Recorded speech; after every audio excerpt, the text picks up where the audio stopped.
God's got a plan for you. God's plan is long-term, but it's got short-term objectives. Romans chapter 8 tells us that God has got this long-term plan. Those that he foreknew, he predestined to be changed into the image of his Son. God's long-term goal for us is to be like Jesus. That's it. But he's got short-term objectives along the way. Those short-term objectives, you remember there were two words we talked about? Thelema and bulema. The bulema is the sovereign purposes of God. The short-term objectives that are along the way are the sovereign purposes of God. Basically, at this period in history in your life, something's going to happen. Now, to get to that point, we have to give birth. Your kingdom come, your thelema be birthed in us as it is in heaven. Gets us to that sovereign place of God. God's got a plan for you. He's got specific places in your life where that's where he wants you at that time. The sovereign move of God. To get there, you've got to give birth to the thelema, or the desires and wishes of God that he's got for you, because he's got your best interests at heart. Now, the question is, how do we learn what God's thelema is? God's wishes. I need two volunteers, Perry and Jim. Let me try and explain something to you. Meanwhile, if you turn to John 14:23, I left my object lessons at home, so I went scavenging in Perry's closet. There is conceived in the heart and mind of God a thelema for you. The question is how do we get it from him to us? God, us. God, man. How do we get it from him to us? There is another word. Look at the thelema and the bulema as the long-term goal. There is another word called logos. The light bulb is a universal symbol of a bright idea. Whenever you see the light bulb, it's usually in the concept of someone has an idea. A light goes on inside. God's light bulb goes off inside him. He said, I've got this wonderful idea. Perry. Now I'm going to communicate it to Perry. And so God starts to communicate to Perry, but somehow Perry doesn't get it quite right, and he gets a different concept. A different kind of light bulb goes off on the inside of him. He's got part of it, but he hasn't got it right. The logos means the inner thought, or the means that the inner thought is expressed. But the inner thought, God's got this light bulb going off. Perry's trying to get the same inner thought. It's communicated by another word that we often call rhema, which means a living word or a communication word. Now, what happens is, if Jim had said to Perry, spotlight, if he tried to describe a lamp to him and that went off, and he'd said, spotlight, 120 volt miser floodlight made in China, what would have happened is that light would have gone off inside of him, because he's got a store of reference inside of him that as soon as the right words are spoken, the store of reference, or his database in modern terms, goes ding, I've got exactly what the thing is. And he gets exactly the same picture. The logos of God is transmitted, it becomes the logos of Perry. And the logos, all it does is communicate the thelema, the desires and wishes of God. Thanks, guys. There has to be a store of reference inside us. Now, it says in John 14, if anyone loves me, because if you're going to give birth to something, you've got to have a love relationship with them to get pregnant. The bride and the groom, there's a love relationship. He said, if you love me, he will obey my teaching. My Father will love him, and we will come and make our home with him. If a man loves me, he will keep my words. If a man loves me, he will keep my logos. If a man loves me, he's going to keep my inner thoughts. He's going to keep that bright idea that I have for him. Now, the word keep means to watch over, to guard, to protect, to be constantly guarded. Anybody here called Teresa? Just so you know, the root word for Teresa is the root word for keep, tereo. Anybody called Teresa, they are a guard. It means to give heed to watch narrowly, to observe. It has the concept of vigilance or the custody of an asset. If I give you money and say, keep that for me, you take it and you guard it. Remember Jesus and then told the parable about the rich man who went away and he gave different talents to his people, and one got 10 talents and invested in and returned double-fold, and one didn't do anything. That's the concept, keeping. You take it, you guard it, you watch over it. So a translation, a proper translation, if you love me, then my bright idea for you will be the focus of your life. If you love me, my bright idea for you will be the focus of your life. The buzzword in all of this, and the key to it, is what we call worship. I'm going to go on about singing songs. Worship is not singing songs. Let's get this straight. In fact, a lot of the songs that we have in the church today are theological claptrap and just happy songs. And most of the time, what gets classed as worship in churches today is nothing but spiritual karaoke. They're there and you go through the motions, but there's no life to it. Worship is a lifestyle. It's not something we just do for 10 minutes on a Sunday morning in church.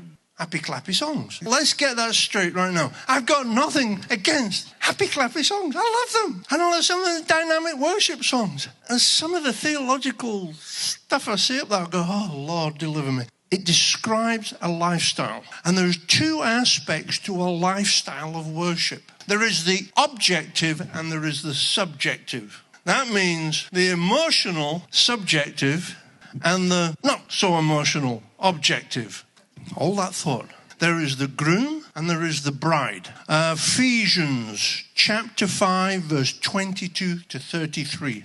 Wives, submit to your husbands as to the Lord. I want you to listen, not what the words physically said, but what they actually say. What is the bright idea behind these words? I want you to listen to the logos behind them. Wives, submit to your husbands as to the Lord. For the husband is the head of the wife, as Christ is the head of the church, his body, for which he is the Savior. Now, as the church submits to Christ, so also wives should submit to their husbands in everything. Husbands, love your wives, just as Christ loved the church and gave himself up for her, to make her holy, cleansing her by washing with water through the word.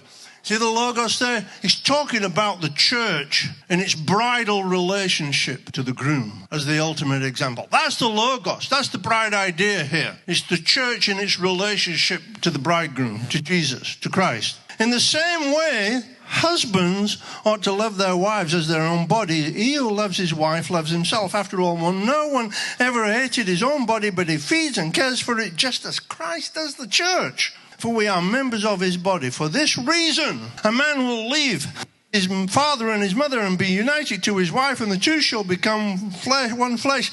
This is a profound mystery, but I'm talking about Christ and the church.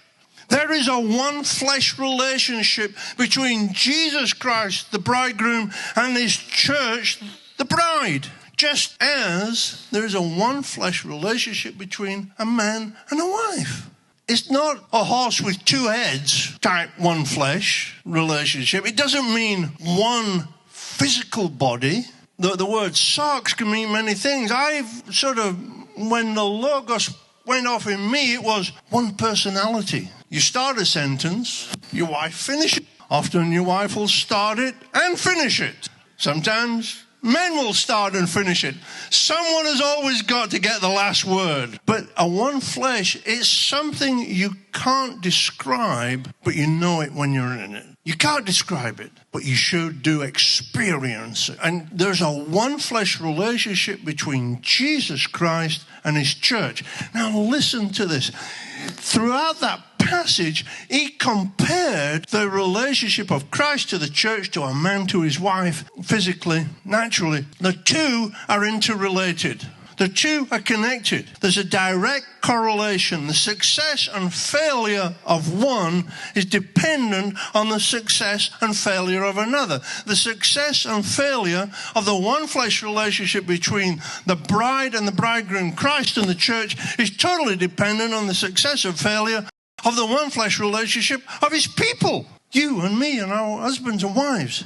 And our success and relationship as a one flesh entity is totally dependent on the success and failure of Jesus and the church. You cannot separate the two because we are the bride. We're the body. He's the head. He's the bridegroom. We're the bride. We are in this relationship with him whether we want it or not. Because the moment we got saved, you come into the body of Christ, you become a member of the bride, and you're married to Jesus Christ. It's a marriage relationship. But don't judge the relationship of Christ to the church by your experiences in your physical marriage. Rather, it should be the other way around.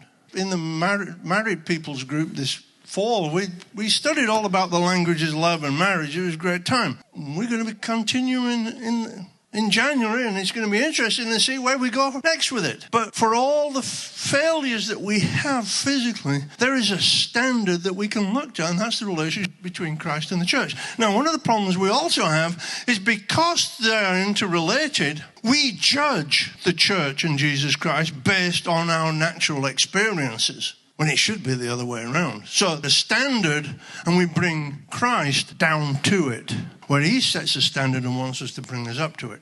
Throughout the New Testament, there are two different words for it, and they are used totally different. There is the objective and subjective. Now, remember, this is an objective and subjective relationship we're in. There are times, I can guarantee you don't feel much love for your spouse. In fact, at times it's the exact opposite. I remember coming home once. I'd been out all day, working hard in the sun, making money, doing soccer duty, a young guy with a young bride and a young baby, and I walked in the door and I got belted over the head with a frying pan. Boom! So good job I had my crash helmet on. So what was that for? Where have you been? You've been out, left me all day. I've been out doing soccer duty all day, making money. All I did was stop over the mess for a beer. That was fatal. It was only one beer. That's all I could afford. But it didn't stop the frying pan flying. Right, dear? You belted me, didn't you? Yeah, sure. The last thing she was feeling right at that moment was love, right? There are times when it works and sometimes it doesn't. But it never changes the fact that it is. And I got to admit, 43 years later, we're still married. We're number 2 in the church behind the Scots at 44 years. Now, have those times been good? Not always. They've been hard, there's been difficult, there's been stresses, and there's been strains, and there's, you name it, there's been all kinds of stuff in there that put pressure on, but it still remains a one flesh relationship. There are moments of intensity in love, and there's moments of quite as intense, intensity in something else. That's how it works. And there are times in our walk with the Lord that when we are, as the bride, we are in that one fresh relationship with Jesus, that it gets intense moments of bliss. And there are moments when it's, hello God, where are you? Nowhere to be found. Those intense moments of bliss come from a word, proskuneo. 1 Corinthians 14:25 gives us a usage of this. But if an unbeliever or someone who does not understand comes in while everybody is prophesying, he will be convinced by all that he is a sinner and will be judged by all, and the secrets of his heart will be laid bare, so he will fall down and he will proskuneo God, exclaiming, God is really among you. It's a proskuneo moment is when you come face to face with a living God. When God appears in your life in something, when you come face to face with him, a response to his presence. The common use in the Greek language is, we got dog lovers here, right? Don't you wish you were as good as your dog thinks you are? You come home, what does the dog do? He's all over you, licking you and giving you attention. You come here, boy. And he comes up, he'll give you a quick lick. That's proskuneo. It's just pure, unadulterated worship. Your dog doesn't judge you. He don't care. He's just so happy to see you. We had a little 3-legged poodle. She used to sit on my wife's lap, and in the summer when my wife wears shorts, she'd lick down one leg, all of the leg, and lick all the way up the other. Spend a couple of hours doing it, but she would just lick my wife's legs. That's proskuneo. Just get up on the lap and lick. sit at the feet and lick and look with adoration. That's what happens when we have an intense moment with the bridegroom. There are times of that. That's the subjective. The other one is the objective. It comes from a word, latraioho. Acts chapter 7, verse 7. And the nation to whom they shall be in bondage will I judge, said God, and after that they shall come forth and serve me in this place. They shall come forth and latraio me in this place. They shall come forth and worship me in this place. It has behind it the sense of doing things because they just need doing. I define it as the disciplines of the faith. The things that we do because we are Christians. The things that we do, whether we feel like it or not, there's no real emotion involved here, but these are things that we do. But discipline in this context is more from an educational or a career type.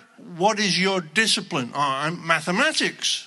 Well, what's your discipline within mathematics? Or quantum mathematics. There's focused area of speciality of the faith.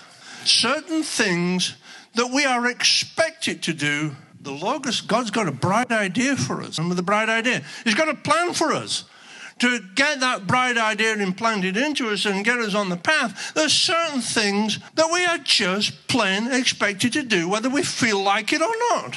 To build up that source of reference. You don't get a source of reference so that you see the spotlight instead of the blue light by doing anything. You build sources of reference. You build sources of reference in your work, in your careers, in your marriage.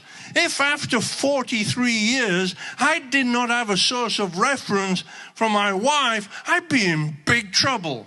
That when she says something, I know what she means. There's a lot of non-verbal communication. We just know what to expect, what not to expect. We can read each other most of the time. It's just there because there has been built up a source of reference over the years, not through the intense moment, but through the daily life of doing it. And there are some things that we're expected to do.